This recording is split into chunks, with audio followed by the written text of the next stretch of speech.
You know that background hum of anxiety, fatigue, and distraction?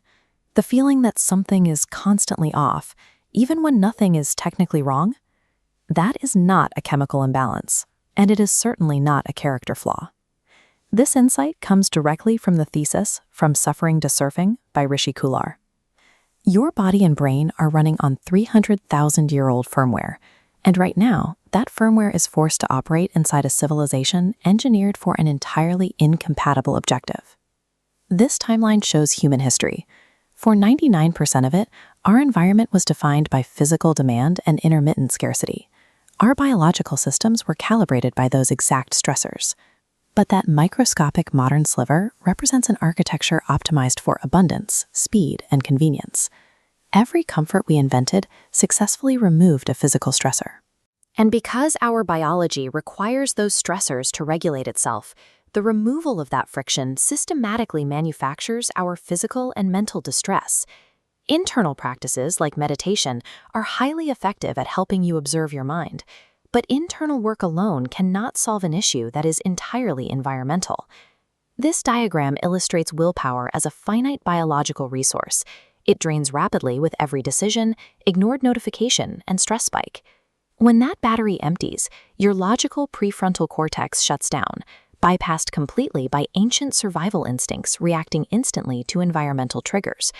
Relying on self-discipline to fight a mismatched environment is mathematically guaranteed to fail. The only scalable intervention is to completely architect a new environment.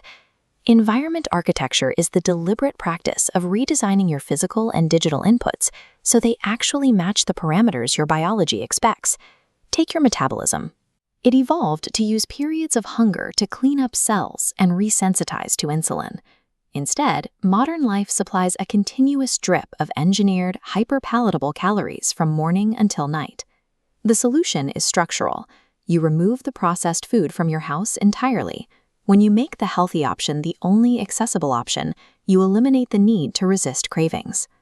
The exact same logic applies to the information you consume. Your nervous system was calibrated to process a few local physical threats each day. This vector model displays the human nervous system reacting to an infinite scroll interface. Every algorithmically sorted outrage post triggers your ancient threat and novelty-seeking systems, locking your brain into a state of chronic anxiety. The architectural fix is simple. Physically separate the phone from your workspace and schedule strict information fasts. When the physical trigger is absent, the nervous system automatically drops back to a calm baseline. Across every domain, changing the external physical input corrects the internal biological response, requiring zero additional self-control. Human social connection runs on a specific neurological pathway called the belonging circuit. It evolved exclusively to monitor your physical integration into a small, stable, local tribe. 1,000 followers, a dozen group chats, and endless video calls provide the appearance of connection, but your firmware does not recognize glowing pixels as safety. The loneliness signal continues to fire. Satisfying that biological circuit requires strict inputs. You have to see the exact same people, face-to-face, on a predictable, recurring schedule, and you have to contribute tangible value to that group. We cannot solve the modern epidemic of isolation by increasing the volume of digital interactions. The biology demands consistent physical utility within a tight-knit community. This biological mismatch is about to accelerate. Artificial intelligence is an optimization engine operating at machine speed. This diagram shows a machine learning feedback loop.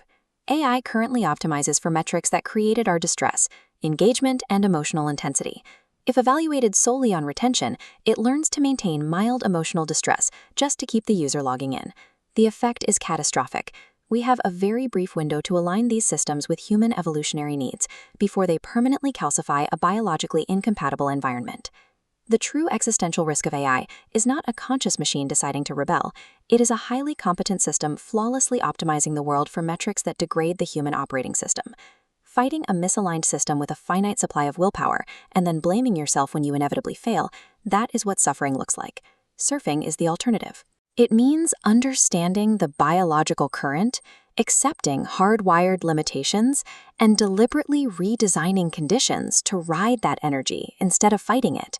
Stop treating your exhaustion as a personal failure. Stop trying to push through a world that contradicts your nature, and start designing an environment built for what you actually are. Concept and Text by Rishi Cooler, Unusual Insights Incorporated.